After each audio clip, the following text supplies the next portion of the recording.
तहसील सभागार में आयोजित समाधान दिवस में पहुंचे जिलाधिकारी डॉक्टर राजेश पेशिया ने समाधान दिवस में आई शिकायतों को बड़ी गंभीरता के साथ सुना और अधीनस्थ कर्मचारियों को कड़े निर्देश देते हुए उनके समाधान करने के कड़े निर्देश दिए।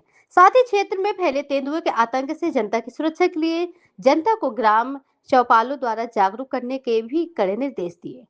साथ ही ग्राम प्रधान को प्राथमिकताओं के आधार पर विकास कार्य करने को कहा गया और गांव में जो काम अति आवश्यक है वही कार्य कराया जाए और यदि कहीं जल भराव की समस्या आती है तो इस समस्या को तत्काल निस्तारण किया जाए।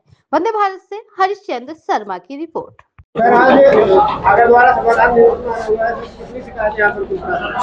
आज कुल 68 शिकायतें आई हैं और सभी अधिकारियों को सारी की सारी शिकायतों का सहज समय गुणवत्तापरक निस्तारण करने के लिए बोला गया है, तो इनका quality disposal with in time limit हो जाएगा।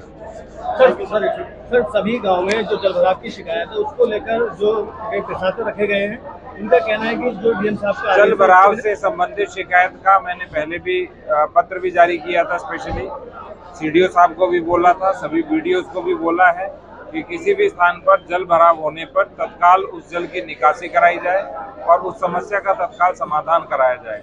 और इसके साथ साथ गाँवों में ओवर समरसिबल लगातार चलते रहते हैं, उसके कारण भी जल भराव रहता है। तो उसके लिए भी हमने बोला है कि शुक्रवार को जो प्रत्येक ब्लॉक में 2 चौपाल होती है, उस चौपालों के माध्यम से भी सबको बताया जाए और जिस गांव में ऐसी शिकायत हो वहां के लोगों को भी जागरूक किया जाए। ग्राम को जो पेमेंट रुकी हुई है उसके बारे में क्या कहेंगे? कौन सा ग्राम पंचायतों की पेमेंट रुकी हुई है सर, भुगतान पेमेंट कौन सी रुकी हुई है? ग्राम पंचायतों के कार्य कराए गए थे जो कार्यकाल के अंतर्गत, उसके भुगतान सर अभी किसी की पेमेंट नहीं रुकी हुई।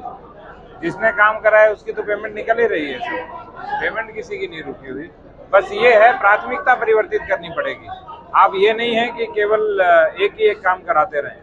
सबसे पहले विद्यालय होगा, उसके साथ में सब सेंटर या आयुष्मान आरोग्य केंद्र होगा, फिर पंचायत भवन तैयार होगा और उसके साथ साथ में जो स्वच्छता से संबंधित कार्य और हैंडपंप इत्यादि की मरम्मत जो तत्काल वाले कार्य वो होंगे।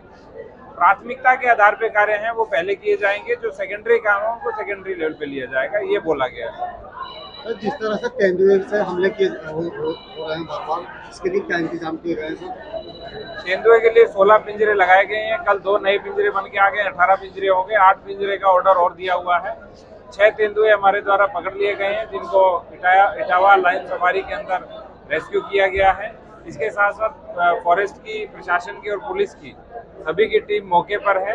गांव में तेंदुआ जागरूकता चौपाल का भी आयोजन किया जा रहा है और इसके साथ साथ जो लोग तेंदुए के हमले से घायल हुए हैं उनका भी उचित उपचार चल रहा है। Thank you sir.